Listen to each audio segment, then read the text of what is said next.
जिसने फिल्मों में सबसे पहले दिया महिलाओं को काम, जिनके घर पैसे की गड्डियां बैलगाड़ी में भरकर लाई जाती थी, जिन्हें भारतीय सिनेमा के जन्मदाता के रूप में जाना जाता है, जिन्होंने भारतीय फिल्म उद्योग की नींव रखी थी।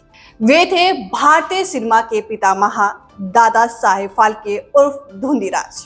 जी हाँ, आज की पीढ़ी के लिए धुंधीराज गोविंद फाल्के या दादा साहेब की पहचान शायद हर साल मिलने वाले पुरस्कार तक ही सीमित होकर रह गई है, लेकिन उनके बारे में जानने की कोशिश शायद ही आज की पीढ़ी करती है। आज के हमारे इस वीडियो का उद्देश्य सिर्फ इतना ही है कि लोग दादा साहेब फाल्के को सिर्फ अवार्ड नहीं बल्कि उनकी मेहनत, लगन और काम के प्रति सच्ची श्रद्धा के लिए भी जाने। 30 अप्रैल सन 1870 को महाराष्ट्र के नासिक में जन्मे फाल्के का जन्म एक मराठी परिवार में हुआ था। बचपन से ही उनमें कला के प्रति रुझान था। साल 1885 में उन्होंने मुंबई के sir J school of art में प्रवेश लिया। 1890 में पास होने के बाद फाल्के साहब ने बड़ौदा के कला भवन में प्रवेश लिया, जहां उन्होंने मूर्ति शिल्प, इंजीनियरिंग, ड्राइंग, पेंटिंग और फोटोग्राफी का ज्ञान प्राप्त किया। इसके बाद उन्होंने एक फोटोग्राफर के तौर पर अपने करियर की शुरुआत की। साल 1903 में वे भारतीय पुरातत्व विभाग में ड्राफ्टमैन के तौर पर काम करने लगे। फिल्म की दुनिया में उन्होंने रुख उस वक्त किया जब पहली बार ईसा मसीह के जीवन पर बनी एक फिल्म लाइफ ऑफ क्राइस्ट दिखी। यह फिल्म उनकी जिंदगी का सबसे बड़ा टर्निंग पॉइंट थी। इसके बाद फाल्के साहब ने अपनी पहली मूक फिल्म बनाई, जिसका नाम था राजा हरिश्चंद्र। कहा जाता है कि इस फिल्म को बनाने के लिए 15,000 रुपए खर्च हुए थे, जो उस समय एक बहुत बड़ी राशि थी। उन्होंने ये फिल्म तो बना ली थी, लेकिन अब राजा हरिश्चंद्र फिल्म लोगों के बीच पॉपुलर करवाना एक बड़ी चुनौती थी। उस समय नाटकों का बोलबाला था। 2 आने में लोग 6 घंटे के नाटक का आनंद लेते थे। ऐसे में 3 आने खर्च कर 1 घंटे की फिल्म कौन देखता। लेकिन फाल्के साहब हार मानने वाले नहीं थे और उन्होंने ये चुनौती स्वीकार की। साथ ही दर्शकों को आकर्षित करने के लिए उन्होंने सिर्फ 3 आने में 2 मील लंबी फिल्म चलाई, जिसमें 57,000 चित्र थे। ये राजा हरिश्चंद्र का विज्ञापन था। दादा साहेब अपनी इस फिल्म के सब कुछ थे। उन्होंने इसका निर्माण किया, निर्देशक भी वही थे, कॉस्ट्यूम डिजाइन, लाइटमैन और कैमरा डिपार्टमेंट भी उन्हीं ने संभाला था। वही फिल्म की पटकथा के वे लेखक भी थे। 3 मई 1913 को इसे कोरोनेशन सिनेमा बॉम्बे में रिलीज किया गया। यह भारत की पहली फिल्म थी।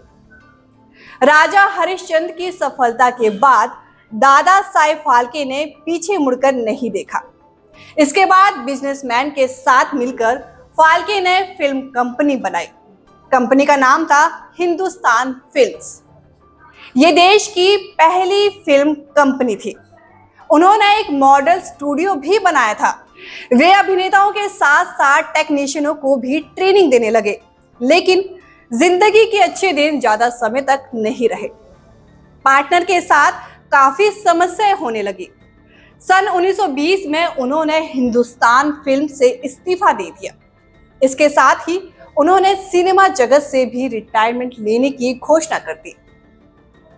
बता दें कि पहली बार दादा साहब फाल्के ने फिल्मों में महिलाओं को काम करने का मौका दिया था। उनकी बनाई हुई फिल्म भस्मासुर मोहिनी में 2 औरतों को काम करने का मौका मिला था, जिनका नाम था दुर्गा और कमला। वही दादा साहेब के पोते किरण फाल्के ने कुछ साल पहले एक इंटरव्यू में खुलासा किया था कि दादाजी की आर्थिक हालात अंतिम दिनों में बिल्कुल भी ठीक नहीं थी। पोते किरण का कहना था कि परिवार चाहता है कि दादाजी को भारत रत्न दिया जाए। पोते किरण ने आगे कहा कि दादाजी ने जीवन के अंतिम दिन बहुत मुश्किल में काटे थे। एक बार किरण को दादाजी का खत मिला था, जिसमें लिखा था कि बेटे कुछ पैसे भेज दे। मेरी हालात ऐसी है कि जहर खाने के भी पैसे नहीं बचे हैं। जानकारी के अनुसार अब दादा साहेब फाल्के के परिवार में उनकी बेटी की बेटी यानी नातिन उषा पाटनेकर बची है। दादा साहेब फाल्के ने जब फिल्में बनानी शुरू की थी तो बहुत अच्छे दिन भी देखे। उषा पाटनेकर बताती है, दादा साहेब की पत्नी यानी मेरी नानी बताया करती थी कि फिल्मों से इतनी कमाई होती थी कि पैसे की गड्डियां बैलगाड़ी में भर भर के लाई जाती थी। जब हालात खराब हुए तो नानी ने अपने गहने बर्तन सब बेच डाले थे।